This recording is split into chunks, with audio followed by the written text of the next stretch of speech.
If this isn't your first time hearing me talk about college football, then you know, as I mentioned earlier, I am not a fan of the SEC. Why? Not because I hate good football.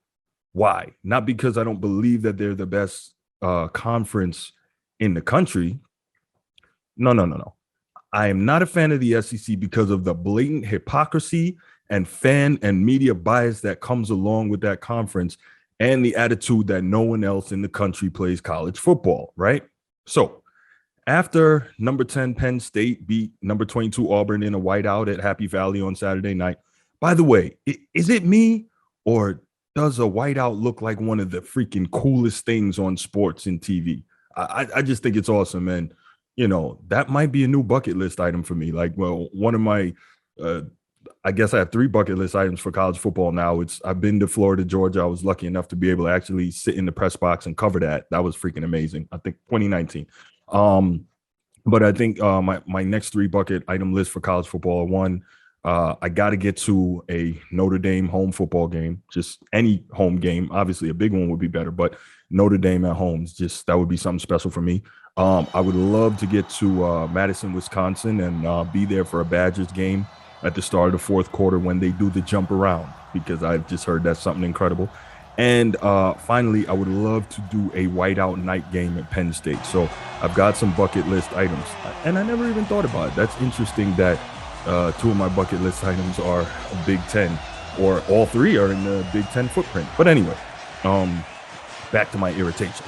So after Penn State beat Auburn in that whiteout, I made a post basically saying that, and again, this isn't new.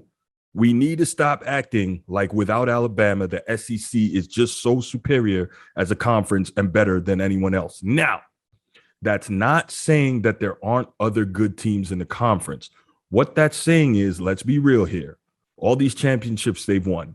Bama has won 6 out of the last 12 national championships.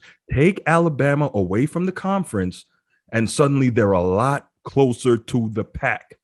That's not a ridiculous take, is it? That's not. And let me break that down for you, okay? Okay.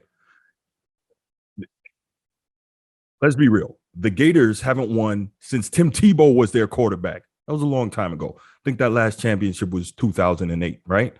Okay. So at least they have 2 championships this century. That's cool. But still, it's been a long time. Was that 13 years now since they won? LSU is always loaded with talent, but they only won once in a flash in the pan season with Joe Brady as the OC. So now people are saying to me, who's Joe Brady? Joe Brady is the offensive coordinator now in the NFL, the Carolina Panthers, right? So people are going to say, what about Joe Burrow and Jamar Chase and those guys, right? Okay, yeah, fantastic team. I think that championship team from LSU sent like 14 guys to the NFL that year. It was crazy. But the fact is, they had that same roster the year prior. Joe Brady arrives, they set records, they win a championship. Joe Brady leaves, they're in the toilet. Common denominator, Joe Brady. Now, that's not to take away from the fact that LSU won a championship that year. That was an all-time great team.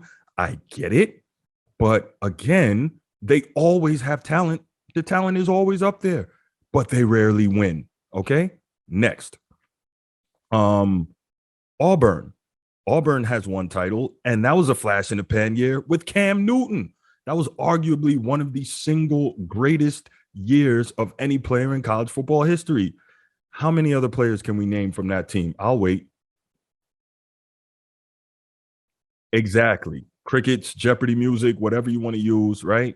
So the fact is, and that's a team that's always got a superior level of talent, but how often do they actually do something, right? In terms of having being a great postseason team, right? We don't really see it, right?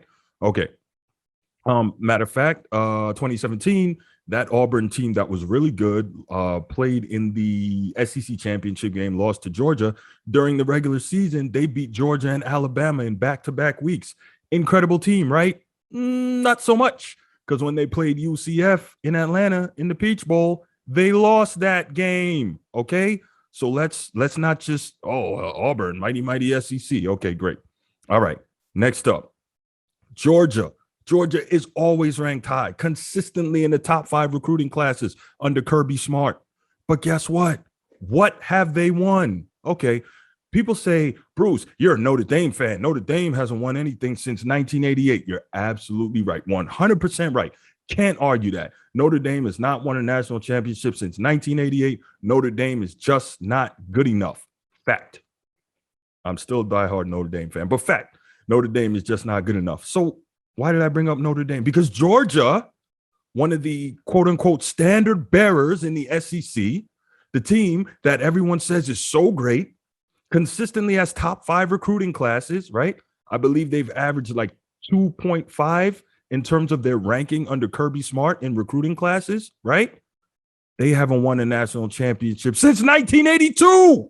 So don't tell me about Notre Dame not having won since 1988 when Georgia hasn't won since 1982. Simple math, people. Simple math, people. Okay, got it. Now, there's no need to even talk about Arkansas, Kentucky, Mississippi State, Ole Miss, Mizzou, South Carolina, Tennessee, or Vanderbilt. Traditionally doormat programs, but because they're in the SEC, they get credit for being some fantastic programs. No, the SEC is carried, of course, by Alabama, right? I just explained to you why, even though Georgia's really good, they should not get the credit that they get. Florida, really good, probably should not get as much credit as they get. But the fact of the matter is, they're SEC. They've got the media behind them. They've got the fans behind them. Let's just stop acting like no one else in college football plays college football. That's where I get irritated, okay? So you take Alabama out of there, and this conference is suddenly a lot closer to the pack, okay? There's a lot of bad teams in the SEC, all right? You take away Bama, suddenly that conference doesn't look so dominant. Narratives are very powerful.